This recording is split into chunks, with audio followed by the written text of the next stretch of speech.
কে জয় যিশু প্রভু ধন্যবাদ করি। আসুন আজকের বাক্য আরম্ভ করি। মার্ক লিখিত সুসমাচার তার 9 অধ্যায়।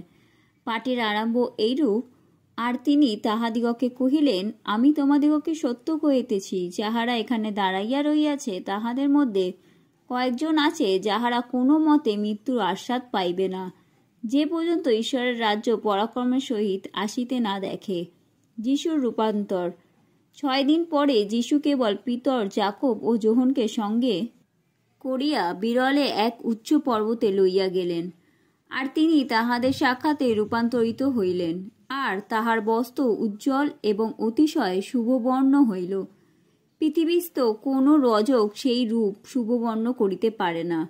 আর এলিও ও মসি তাহাদিগকে দেখা দিলেন। তাহারা যিশুর সহিত কথোপকথন করিতে লাগিলেন। তখন পিতর যিশুকে কহিলেন, রবি, এখানে আমাদের থাকা ভালো। আমরা 3টি কুটির নির্মাণ করি, একটি আপনার জন্য, একটি মসির জন্য, একটি এলিয়ের জন্য। কারণ কি বলিতে হইবে তাহা তিনি বুঝিলেন না, কেননা তাহারা অত্যন্ত ভীত হইয়াছিলেন। পরে একখানি মেঘ উপস্থিত হইয়া তাহাদিগকে ছায়া করিল, আর সেই মেঘ হইতে এই বাণী হইল, ইনি আমার প্রিয় পুত্র, ইহার কথা শোনো। পরে হঠাৎ তাহারা চারিদিকে দৃষ্টি করিয়া আর কাহাকে দেখিতে পাইলেন না, দেখিলেন কেবল একা যিশু তাহাদের সঙ্গে রইয়াছে। পর্বত হইতে নামিবার সময় তিনি তাহাদিগকে দৃঢ় আজ্ঞা দিয়া কহিলেন, তোমরা যাহা যাহা দেখিলে তাহা কাহাকে বলিও না, যাবৎ মৃতগণের মধ্য হইতে মনুষ্যপুত্রের উত্থান না হয়। তখন মৃতগণের মধ্য হইতে উত্থান কি, তাহারা এই বিষয়ে পরস্পর জিজ্ঞাসাবাদরত, সেই কথা আপনাদের মধ্যে রাখিয়া দিলেন। পরে তাহারা তাহাকে জিজ্ঞাসা করিলেন, বলিলেন, অধ্যাপকেরা তো বলেন প্রথমে এলিয়কে আসিতে হইবে। তিনি তাহাদিগকে কহিলেন, এলিয় প্রথমে আসিয়া সকল বিষয়ে সুধারা পুনঃস্থাপন করিবেন বটে, আর মনুষ্যপুত্রের বিষয়ে কি রূপেই বা লেখা রহিয়াছে, যে তাহাকে অনেক দুঃখ পাইতে ও অবজ্ঞাত হইতে হইবে। কিন্তু আমি তোমাদিগকে বলিতেছি, এলিয়ের বিষয়ে যে রূপ লেখা আছে তদনুসারে তিনি আসিয়া গিয়াছেন, এবং লোকেরা তাহার প্রতি যাহা ইচ্ছা তাহাই করিয়াছে। যিশুর বিবিধ কর্ম ও শিক্ষা। যিশু একজন ভূতগ্রস্ত বালককে সুস্থ করেন। পরে তাহারা শিষ্যগণের নিকটে আসিয়া দেখিলেন তাহাদের চারিদিকে অনেক লোক, আর অধ্যাপকেরা তাহাদের সহিত বাদানুবাদ করিতেছেন। তাহাকে দেখিবা মাত্র সমস্ত লোক অতিশয় চমৎকৃত হইল ও তাহার নিকটে দৌড়াইয়া গিয়া তাহাকে মঙ্গলবাদ করিল। তিনি তাহাদিগকে জিজ্ঞাসা করিলেন, ইহাদের সঙ্গে তোমরা কোন বিষয়ে বাদানুবাদ করিতেছ?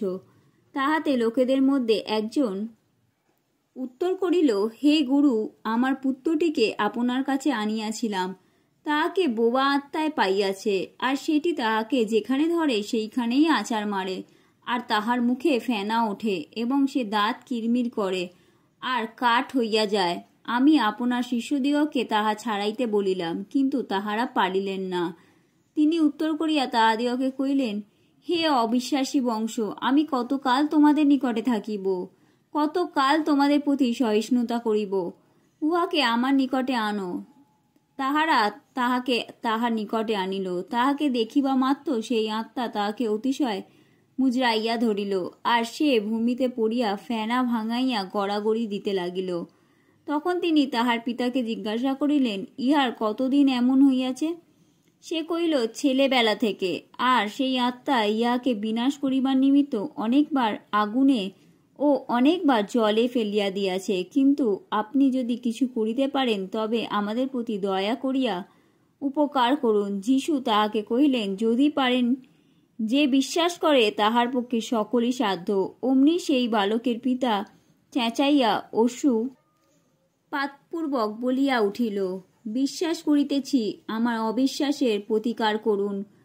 পরে লোকেরা একসঙ্গে দৌড়াইয়া আসিতেছে দেখিয়া যিশু সেই অশুচি আত্মাকে ধমকাইয়া কহিলেন, হে বধির গোগা আত্মা, আমি তোমাকে আজ্ঞা দিতেছি, ইহা হইতে বাহির হও, আর কখনো ইহার মধ্যে প্রবেশ করিও না।